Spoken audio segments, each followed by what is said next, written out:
रहे हैं, आपने डीजी बीएसएफ का रोल निभाया है, तो जब पुलिस से आप बीएसएफ में आते हैं तो बीएसएफ की छवि आपको कैसे अलग लगी, क्या अलग लगा? क्योंकि माहौल तो बिल्कुल ही डिफरेंट है। देखिए, बीएसएफ में मैं इंस्पेक्टर जनरल आया था और सबसे पहले मेरी पोस्टिंग कश्मीर में हुई थी। तो बीएसएफ में मुझे नयापन तो लगा ही, मतलब एक highly discipline force compare to what I had seen in UP, और very well discipline, highly organised. तो ये मुझे लगा, I was very impressed with that. और मुझे एक बात अजीब लगती थी, जैसे एक बार कहीं मैं कश्मीर में फॉरवर्ड पोस्ट पे गया, पोस्ट का नाम मुझे भूल गया, एकदम मतलब ऐसी पोस्ट थी कि निर्जन स्थान पे थे। वहाँ आप बाइनोकुलर से भी देखिए तो कोई आबादी आसपास मीलों तक कोई आबादी नहीं थी। और वहाँ जाने के लिए हेलीकॉप्टर से, मतलब हाइट पे था, हेलीकॉप्टर से जब मैं उतर के कैंप की तरफ जा रहा था तो मैं अपनी आदत के मुताबिक तेज़ चल रहा था। तो मुझे कहा गया, नहीं सर इतनी तेज़ मत चलिए, यहाँ ऑक्सीजन बहुत कम है, तो आपको हो सकता है आप जल्दी थक जाएं, तो आप ज़रा अपनी स्पीड स्लो करिए। मैं वहाँ गया, मैंने देखा कि साहब उन्होंने दिखाई विंटर स्टॉकिंग। मैंने पहली बार समझा कि विंटर स्टॉकिंग क्या होती है। पूरा मतलब जाड़े का पूरा कर रसद सामान खाना पीना सब रखा रहता है तीन चार महीने का, इसलिए कि बर्फ़ इतनी गिरेगी कि आपकी सप्लाई लाइन बंद हो जाएगी। तो अगर आप पास खाने का सामान नहीं तो आप तो भूखा मर जाएंगे। तो विंटर स्टॉकिंग होती है। ये देखिए सर, ये सारा सामान विंटर स्टॉकिंग के लिए रखा है कि जब जाड़ा आएगा तो ये लोग बाहर से सप्लाई हम नहीं भेज पाएंगे, बस बहुत होगा हेलीकॉप्टर से कुछ चिट्ठियाँ उट्ठियाँ आ जाएंगी और ज़्यादा कुछ नहीं कर पाएंगे। तो मैंने ये देखा कि वहाँ, और फिर वहाँ जब मैं हर जगह जवानों से बात करता था, जब मैंने बात किया, जैसे एक सवाल पूछा कोई दिक्कत है, कोई आप लोग कोई दिक्कत है, तो बड़ा सीना तान के बड़े जोर से, नहीं सर बिल्कुल ठीक है। मैंने कहा देखो, एक तो ये जवान है अपने घर से, अगर कितनी दूर है कोई ठिकाना नहीं, कोई मतलब केरल का भी हो सकता है, कोई उड़ीसा का भी हो सकता है, कोई बिहार का भी हो सकता है। इनको यहाँ से घर जाने में 2 दिन 2 रात लगते हैं, और फिर भी ये कहते हैं कोई तकलीफ़ नहीं साहब, सब बिल्कुल ठीक है। और हम यूपी में जाते हैं, गोरखपुर देवरिया का आदमी, देवरिया गोरखपुर का आदमी देवरिया पोस्ट हो जाएगा तो वो चाहेगा नहीं मैं गोरखपुर ही पोस्ट हो जाऊँ, मैं घर से दूर हूँ। मतलब मैंने कहा एक तरफ यूपी पुलिस के जवान हैं जो 100 किलोमीटर या 50 किलोमीटर दूर भी अपने घर से नहीं होना चाहते, और अगर 300 किलोमीटर दूर हो गए तो उसको पनिशमेंट मानते हैं, और ये अपने घर से 2 दिन 2 रात के सफ़र पे हैं और फिर भी ये कहते हैं कोई शिकायत नहीं। मैंने कहा ये कितना फ़र्क है यहाँ की डिसिप्लिन में और यूपी पुलिस के डिसिप्लिन में और एटीट्यूड टू वर्क में। तो मैं बहुत प्रभावित हुआ। और पर मुझे मतलब मुझे ये चेतावनी दी गई थी कि देखो आईपीएस अफसरों के प्रति ज़रा लोगों के अंदर कुछ फीलिंग होती है, ज़रा ध्यान में रखना। पर मुझे ऐसा एक दिन के लिए भी अनुभव नहीं हुआ, क्योंकि हो सकता है इसलिए नहीं अनुभव हुआ कि मैंने अपने आप को बीएसएफ में एकदम ढाल दिया और अपने आप को बीएसएफ का ही अफसर माना। और अब जो भी उनकी एस्पिरेशंस हैं उसको मैंने समझने की कोशिश की, उसको पूरा करने की कोशिश की, उनको न्याय दिया, उनके साथ इवन हैंडेड बर्ताव किया। उन्हें लगा कि ये आदमी मतलब न्यायप्रिय है और हमें इससे सही दिशा मिलेगी। तो उन्होंने भी हमें अपनी लॉयल्टी पूरी तरह से दी। कभी हमें ये नहीं लगा कि हमारे और जवानों के बीच में कोई फ़र्क है। जवान मुझे बहुत मानते थे और मैं जवानों को पूरी तरह से उनकी देखभाल करता था। तो मुझे तो कभी कोई ऐसा कोई दिक्कत नहीं आई फोर्स को लीड करने में। मैं देखिए, हिंदुस्तान का जवान बहुत ही बढ़िया जवान है। मैं क्या आसाम पुलिस का हो, क्या आसाम गया था तो लोगों ने कहा था अरे वहाँ की पुलिस तो एकदम लद्दाड़ है। मैंने देखा, मेरे साथ तो उन्होंने बहुत डट के काम किया। फोर्स सब जगह बहुत अच्छी है, जवान सब जगह के अच्छे हैं। सवाल ये कि हम लीडरशिप क्या देते हैं। अगर हम उनके साथ मतलब सही ढंग की लीडरशिप देंगे, और लीडरशिप के मतलब क्या है, उनके सुख दुख का ख्याल रखें, उनको ड्यूटी ऐसी दें जो उनको सही लगे, और जो उनकी दिक्कतें हों उसको पूरा करें, ज़रूरत पड़ने पे छुट्टी दें, और उनके हक़ के लिए सरकार से लड़ते रहें। उन्होंने यही देखा कि ये आईजी साहब हमेशा सरकार से हमारे लिए कुछ न कुछ मांगते रहते हैं, लड़ते रहते हैं। तो जवानों को भी लगा कि हाँ ये हमारी मतलब हमारे प्रति संवेदनशील है। फिर उन्होंने भी हमें पूरी लॉयल्टी दी। तो हमें कभी जवानों से कभी कोई दिक्कत नहीं हुई। और शायद यही कारण है कि आज 30 साल बाद भी बीएसएफ के जवान मुझे याद करते हैं। ऐसे लोग भी याद करते हैं जिन्होंने मेरे नीचे कभी सर्विस नहीं की और मुझे रिटायर होने के बाद जो भर्ती हुए, वो कहते हैं, मैंने पूछता हूँ भाई तुम तो हमारे बाद भर्ती हुए हो? तो सर वो कहानी चलती रहती है।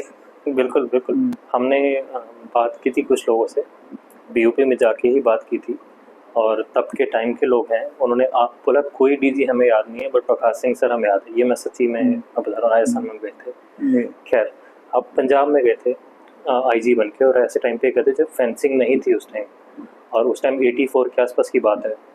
तो मिलिटेंसी और जो इन्फिल्ट्रेशन है वो आपने सामने से देखी, और आपने फर्स्ट टाइम फेंसिंग लगवाई थी, तो कैसा माहौल था? देखिए, ऐसा है कि पंजाब में जब मैं गया तो सबसे बड़ी समस्या वहाँ उस समय तो समस्या आतंकवाद की बहुत भयावह समस्या थी। आज की जनरेशन जिन्होंने वो दौर नहीं देखा वो शायद उसकी कल्पना भी नहीं कर सकती। मतलब मुझे खुद याद है बहुत से क्षण ऐसे हुए जब मैं बीएसएफ जलंधर कैंपस में अपने घर में जैसे लॉन में वॉकिंग कर रहा हूँ, तो मेरी आदत है मैं जब कभी आसमान की तरफ देख रहा हूँ ऐसा लगता है कि ऊपर कोई ईश्वर है, और मैं पूछता था, मतलब आसमान की तरफ देख के मैं सोचता था कि हम लोग इतनी मेहनत कर रहे हैं पर क्या इस पंजाब को हम बचा सकेंगे, क्या हम इसको हिंदुस्तान का हिस्सा बनाए रख सकेंगे, ये सवाल मेरे दिमाग में आता था। इतनी मेहनत तो हम कर रहे हैं। बड़ा भयानक दौर था, मतलब कब कौन आदमी मार दिया जाए, कब कहाँ किसका एम्बुश हो जाए, कब किसकी हत्या हो जाए, कोई ठिकाना नहीं था। और मतलब आर्मी के कॉलम्स पे अटैक होते थे, सिक्योरिटी फोर्सेस पे अटैक होते थे, कोई ये नहीं था कि हम बीएसएफ के हैं, बीएसएफ सीआरपी इंडियन आर्मी जो भी हो उसी पे वो हमला कर देते थे। आर्मी पे कई बार अटैक्स हो चुके थे। तो बड़ी भयावह दौर से हम लोग गुजर रहे थे, और समस्या ये थी कि हम एक मतलब गिल साहब और उनकी पुलिस बड़ी बहादुरी से लड़ रही थी। तो सवाल ये था कि जितने आदमियों को वो ठिकाने लगाते थे उतने आदमी पाकिस्तान से फिर ट्रेन होके आ जाते थे, क्योंकि पंजाब के गाँव से आदमी निकलते थे, पाकिस्तान जाते थे, वहाँ ट्रेन होते थे, उनको हथियार दिया जाता था, उनका इंडोक्ट्रिनेशन होता था, उनको वापस भेजा जाता था कि चलो। तो अगर आपने 10 मारे तो 10 फिर वापस। तो एक वो रक्त बीज वाला फिनोमिनन था कि मतलब आप रक्त बीज को मारते जाइए, वो उसकी जितनी बूंदें गिरती हैं और रक्त बीज और पैदा होता जाता है। तो मतलब कोई अंत नहीं दिख रहा था। और फिर लोग ये कहने लगे कि भाई तुम ये पाकिस्तान से लोग आ रहे हैं, कोई तुम क्यों नहीं रोकते। मैंने कहा कैसे रोके, एक एक इंच पे तो हम आदमी खड़ा नहीं कर सकते, हमारे नाके सब चुस्त हैं दुरुस्त हैं। पर अब फिर मैं सोचने लगा, मैंने कहा समस्या तो है ही, और लोग सीमा पार कर लेते हैं वापस भी आ जाते हैं। फिर मैंने सोचा कि इसका कोई उपाय नहीं कि हम एक फेंसिंग खड़ी करें, और वो हमारी मैन पावर की जो एफर्ट है उसको सप्लीमेंट करेगा, ये नहीं कि उसको रिप्लेस करेगा, उसको सप्लीमेंट करेगा। फेंसिंग खड़ी करें, ये प्रस्ताव ये दिमाग में मेरे आया। फिर ये प्रस्ताव मैंने चिदम्बरम साहब उन्हें मिनिस्टर फॉर इंटरनल सिक्योरिटी थे, उनको मैंने बताया, तो उनको ये अपील किया और उन्होंने इसको स्वीकृति दे दी। अब इसमें भी थोड़ा प्रॉब्लम ये हो गया कि मैं अपने हेडक्वार्टर को ये प्रपोजल नहीं भेजा था, क्योंकि हेडक्वार्टर उन दिनों मुझसे बहुत नाराज़ रहता था, और उस नाराज़ होने के कारण कोई मेरे प्रोफेशनल परफॉर्मेंस नहीं थी, उस नाराज़ होने के कारण कुछ और था जिस पर मैं कोई टिप्पणी नहीं करना चाहूँगा। वो मुझे ये लगा कि अगर मैं हेडक्वार्टर भेजूँगा तो इस प्लान को सबोटाज कर देंगे, तो मैंने सीधे इसको गवर्नर के थ्रू चिदम्बरम को दिया। चिदम्बरम ने इसको स्वीकार किया और तुरंत इसका एक्शन प्लान बना, और उस एक्शन प्लान के तहत फेंसिंग बनाने का ऑर्डर आ गया। फिर फेंसिंग बनाने का आ गया तो मैंने सोचा कि फेंसिंग अच्छी होनी चाहिए। कोई नमूना CPWD ने दिया, हमने कहा ये नमूना तो ठीक है उनकी तरफ से, but I want this to be the best fence in the world. तो हम लोगों ने क्या किया, नॉर्थ कोरिया और साउथ कोरिया के बीच में जो फेंस है और US और मैक्सिको के बीच में जो फेंस है, दोनों की डिज़ाइंस मंगवाई, और फिर एक ग्रुप हमने बना दिया था जिसमें एक ब्रिगेडियर साहब भी थे, बाकी हम BSF के लोग थे। हम लोग सब मिल के बैठे और फिर हमने दोनों फेंस से इम्प्रूव करते हुए एक नए फेंस की डिज़ाइन CPWD के लिए तैयार की कि आप इसमें ये संशोधन करिए। तो वो जो फेंस उस समय जो बनी थी वो समझ लीजिए कि मतलब वर्ल्ड की बेस्ट फेंस थी उस समय। अब आज की तारीख में तो मैं नहीं कह सकता, क्योंकि US मैक्सिको में बहुत ज़्यादा कुछ फेंसिंग हो गई है, शायद दीवार भी खड़ी हो गई है। It was the best fence in the world. और जब ये फेंस खड़ी हो गई तो फिर आतंकवादियों का आवागमन लगभग बंद हो गया, एकदम बंद तो नहीं हुआ। देखिए वो भी वो तुम डाल में पात उन्होंने कुछ जर्मन सीजर्स मंगा लिए, इतनी बड़ी बड़ी सीजर्स होती थी, और उससे वो मतलब तार को काटते थे जैसे वो मक्खन पे चाकू चल रहा है, इतनी आसानी से तार कट जाते थे क्रॉस करने के लिए। हाँ, क्रॉस करने के लिए खट खट खट खट काटा और निकल गए। तो उसके लिए हमने उपाय किया, फिर मैं बीच में क्लेमोर माइंस बिछा दी कि आप पार तो ठीक है करोगे, बीच में क्लेमोर माइंस आ गई, दोनों तार की 2 लाइनें थी, बीच में क्लेमोर माइंस है, उसमें क्लेमोर माइंस में आप पड़ेंगे वहाँ उड़ जाएंगे। या कुछ वो घंटियाँ लगा दी थी, पहलों की घंटियाँ, कि वो जब आप जाइएगा तो वो डिस्टर्ब होंगे, घंटी बजेगी। कुछ कई तरह के अवरोध हमने ऐसे कर दिए थे जिससे कहीं ना कहीं हमको अलर्ट आ जाएगा। तो घंटी मतलब आप पार करके जाएंगे भी तो बीएसएफ वाले अलर्ट हो जाएंगे, हो सकता है आपको मार दें। उस समय तो ये था कि देखो और मारो, कोई सोचने की जरूरत नहीं कि क्या उधर अगर पाकिस्तान से आ रहा है just shoot him, that was the clear instruction. तो एक वसंत सिंह जफरवाल एक इम्पोर्टेंट लीडर थे, उन्होंने उनकी चिट्ठी कहीं इंटरसेप्ट हुई, उन्होंने ये लिखा था कि मतलब अब सीमा को पार करने में बड़ा खतरा है, जान का खतरा है। तो मतलब ये अब फेंसिंग लगने के बाद हुई कि अगर आपने 10 को ठिकाने लगा दिया तो बदले में 4 आए, 3 आए, 2 आए फिर भी, पर 10 के 10 आने के बजाय या 10 के 11 आने के बजाय अब 10 में 3 या 4 या 2 आने, तो वो फिर law of diminishing returns operate करने लगा।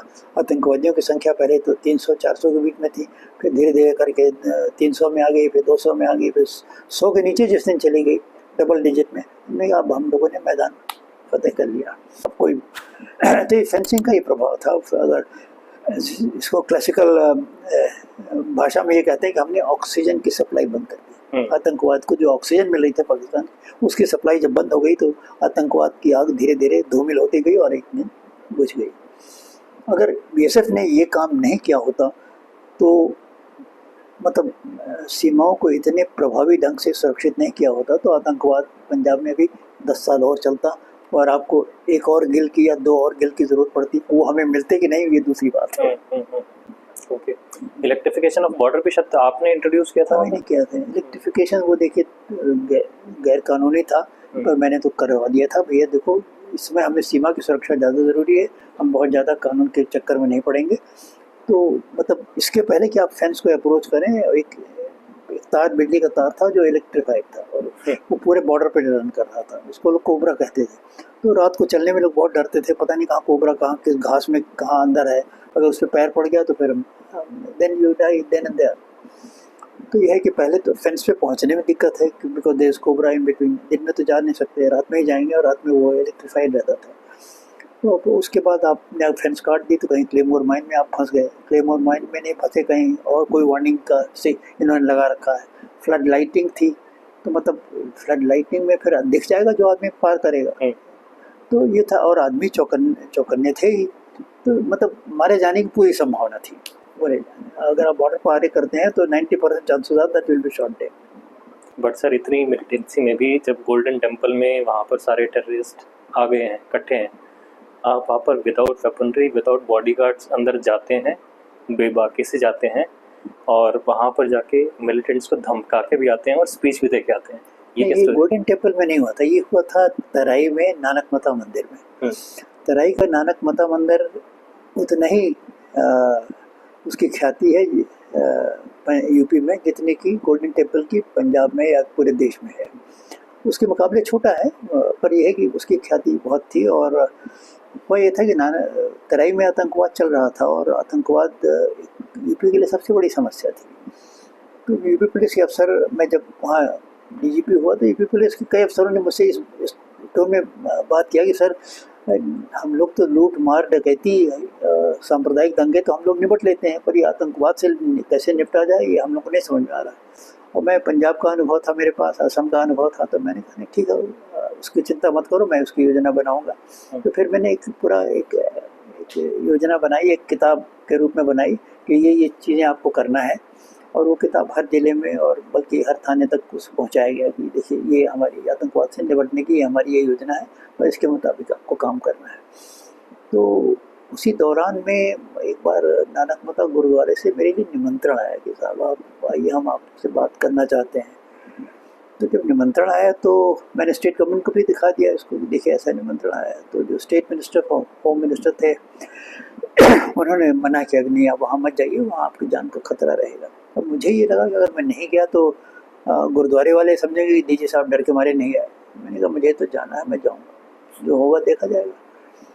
तो हमारे साथ मतलब थे पीएसी के आदमी थे, बीएसएफ के भी आदमी थे। बीएसएफ के आदमी उस समय बीएसएफ की 1 या 2 बटालियन ऑपरेट कर रही थी वहाँ तराई में।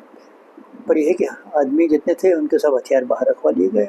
गुरुद्वारे के अंदर कोई नहीं जा सकता, गुरुद्वारे के अंदर सब लोगों को निहत्थे जाना पड़ेगा। तो मेरे साथ एक एसपी और करीब मैं समझता हूँ 10-12 और जवान अंदर गए। सब लोग निहत्थे थे। अब अंदर जाके जब मैंने क्राउड देखा, मुझे भी अंदाज़ नहीं था कि इतना बड़ा गुरुद्वारा है। करीब मैं समझता हूँ 5,000 आदमी तो अंदर थे ही। 5,000 में ज़्यादा नहीं तो कम से कम 100 तो टेररिस्ट रहे होंगे, और हो सकता है 500 करीब आतंकवादियों के समर्थक रहे हों और उनसे उनके सिंपथाइजर्स रहे हों। तो मुझे मतलब एक क्षण के लिए लगा कि मैं कहाँ आ गया हूँ, मतलब तो बड़ी खतरे वाली जगह है। पर अब आ गया हूँ तो आ गया हूँ, कोई ये तो मैं भागने का सवाल तो है नहीं, अब आ गया हूँ, जो होगा देखा जाएगा। तो उन लोगों ने पहले तो खैर सरोपा वगैरह जो देने की था वो सब दिया हुआ, उसके बाद मुझसे बोलने को कहा।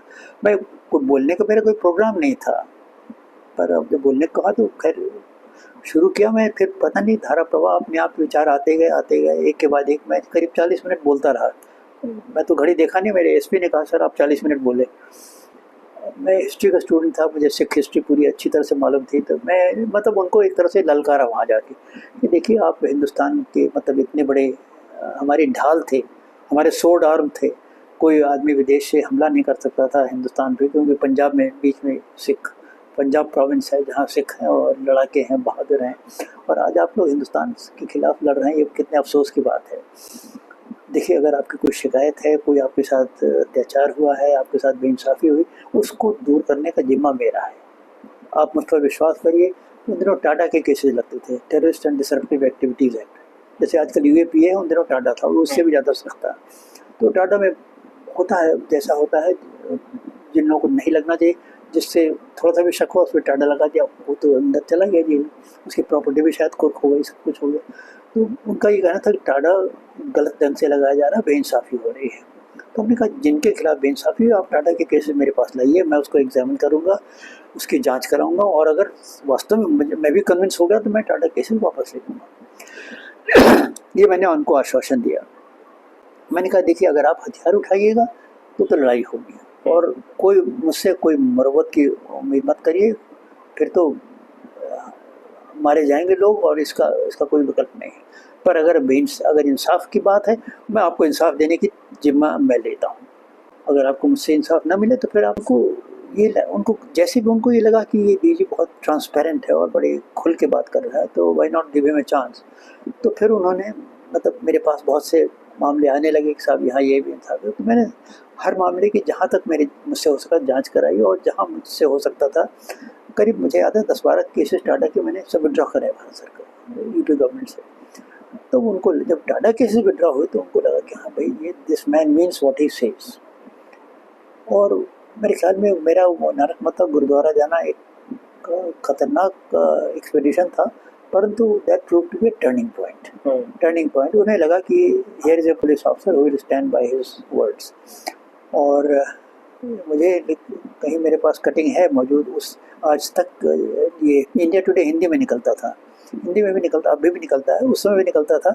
इंडिया टुडे में ये खबर छपी कि नानक माता के वो जो ग्रंथी है उन्होंने एक स्टेटमेंट दिया है कि हमें यूपी गवर्नमेंट जो कहती है उस पर हमें विश्वास हो या ना हो, पर जो डीजीपी कहते हैं उन पर हमें पूरा विश्वास है, वो जो बात कहते हैं वो करते हैं। तो एक विश्वसनीयता का कोई सवाल नहीं था, they believe what I said. और उसके बाद फिर जब उन्होंने देखा कि ये डीजीपी हमको इंसाफ दे रहा है, तो फिर इंफॉर्मेशन आने लगी, लोग सरकार से सहयोग करने लगी। भाई जब इन्होंने हमारे लड़के को छुड़वा दिया, वो तो टाटा में बंद था, तो भाई चलो इनको सूचना दो कि वहाँ आतंकवादी बैठे हैं। हमारे पास इन्फॉर्मेशन का इन्फ्लो बढ़ता गया, इन्फॉर्मेशन का इन्फ्लो जैसे बढ़ता गया, फिर आतंकवादियों को मतलब चोट लगी और वो धीरे धीरे करके ख़त्म हो गए। और 1.5 साल से कम समय में हमने आतंकवाद वहाँ से तराई से आतंकवाद ख़त्म कर दिया था। आतंकवाद तो पंजाब से भी ख़त्म हुआ था, पर पंजाब और तराई के आतंकवाद ख़त्म होने में, और पंजाब का आतंकवाद खैर बहुत ज़्यादा भयंकर था क्योंकि पूरे पाकिस्तान की ताकत लगी थी, पर ये आतंकवाद भी कोई मामूली नहीं था। बहुत मतलब पंजाब का आतंकवाद अगर एक 10 के स्केल में 9.5 था, तो ये 4.5 था। ये भी काफ़ी ख़तरनाक था। पर तराई के आतंकवाद जो हमने ख़त्म किया, उसका सबसे बड़ा और सबसे सुखदायी पहलू ये था कि कोई लिगेसी ऑफ बिटरनेस जो है वो नहीं रही। मतलब पंजाब में देखिए आतंकवाद तो ख़त्म हो गया, पर जो लोगों के जख्म थे वो बने रहे, और उसके बाद कितने 100-200 ह्यूमन राइट्स के केसेस दर्ज हुए और सब लोगों का ट्रायल हुआ, कोई किसी एसपी ने खुदकुशी कर ली वगैरह, वही सब जो हुआ, ऐसा कुछ नहीं हुआ। वहाँ आतंकवाद ख़त्म हुआ और जो ख़त्म हुआ तो वह ख़त्म हो गया। उसके बाद किसी को कोई शिकायत नहीं है, ना पुलिस से किसी को शिकायत है, क्योंकि कोल्ड ब्लडेड किलिंग्स की मैं बिल्कुल खिलाफ था। कोल्ड ब्लडेड किलिंग्स होंगी ही नहीं, ये मैंने कह दिया था खबरदार से। जो भी होगा लड़ाई प्रॉपर एंगेजमेंट में लड़ाई हो, उसमें अगर आपको मारना पड़े तो उसके लिए बेधड़क रहो, उसके लिए मैं तुम्हें डिफेंड करूँगा, but there should be no cold blooded killings. ये बिल्कुल क्लियर इंस्ट्रक्शन थे। तो फिर इस तरह से आतंकवाद वहाँ पे ख़त्म हुआ और ये नानक माता गुरुद्वारे का मेरा जाना था, ना कि गोल्डन टेम्पल का।